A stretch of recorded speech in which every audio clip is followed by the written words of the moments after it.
Good morning. Thanks for watching Living Local. Today we are in Conway, and what are we doing today, August? Yeah, so we're here at Coastal Carolina University with Dr. Jessica Greene, who is a licensed professional counselor. So this month we're going to be meeting with successful women all throughout the community, and we get to start today with Dr. Greene.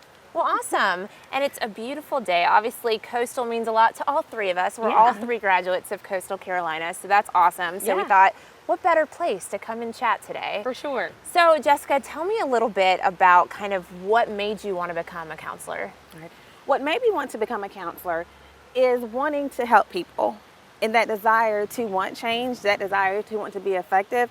And based on my background, my father was actually in the military, and he died active duty. Oh, wow. So we know firsthand when it comes to those mental illnesses, when it comes to the mental wellness and that component, because through the support services through the military, our church, and family members, we were able to thrive. We were able to move from surviving to living to thriving to reach our full potential. So those individuals helped me, so why not me give it back in return? So I decided to go into the helping profession to help others and allow them to be successful and reach their full potential as well. I feel like that happens a lot, you know, like the people that kind of need it themselves end up helping, like passing it on to other people. Do you feel like that? Absolutely, because we understand the struggle. We know what it feels like. So, you know, we were talking a little bit before we started rolling about kind of your experience, and you were a middle and high school counselor for, what did you say, 15 years? Yes, 14 years. 14 years. Yes, I was in the middle school and high school sector of Horry County Schools as a career counselor and a school counselor, and I actually finished the last 8 years at North Myrtle Beach High School under the direction of Trevor Strodeman. And it was an amazing experience. Yeah. And I decided to take that jump, take that leap, and go into full-time private practice.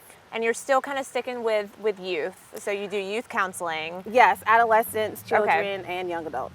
Okay, well, very cool. And you know, with the pandemic going on right now, have you seen any kind of uptick in kind of, you know, depression or anxiety through kind of all the COVID madness? Absolutely. I've seen anxiety, depression, and especially adjustment disorder with depression and some conduct issues. Because, you know, with parents, we're figuring out if our child is A day, B day, virtual school, or Z day, trying to figure out that schedule. We're trying to work at the same time. And who's going to be there to take care of those kids? So now you have the grandparents coming out of retirement, having to become that teacher again, and that's very stressful. So, you know, what would be kind of, I know it's different for every child. They have, you know, their own specific things that they need to work on, but you know, if somebody is home and they are kind of in this depression thing right now with what's going on, you know, do you have a piece of advice of something that they could do maybe while they're home to help with that? Making sure your values align with your boundary, with your boundaries. For example, if you're working, understand I work from 9 to 5, but I value my family. So I have to create that healthy boundary and be able to separate home from work. So on that ride home, you know, you jam it out, you do whatever you need to do, because whenever you get home, now that you're that wife, that husband, or that mother. So being able to separate everything, and positive affirmations, putting them on that bathroom mirror with colorful sticky notes or car riders. I love that. Because that bathroom is that one place we go to at least twice a day, in the morning or in the afternoon. So whenever you get up in the morning and you're having a rough day, you go in the bathroom and you see those positive affirmations. You see those colors. I love that. That color brings life, and that also gives you the opportunity to be your own kind of beautiful. I love that. Be your true authentic self. I love that. So parents that may be home with their children right now who don't have children, you know, that are super vocal about how they're feeling and what's going on, what are some signs that those parents can kind of look for to see if their child is struggling with a mental or behavioral disorder and whether, you know, they need to seek professional help? Some of the signs and symptoms would include isolation. You know, they're not hanging around the group of kids that they usually hang with. They're sleeping longer. Or even the inability to fall asleep, stay asleep, or even get up in the morning. Irritability.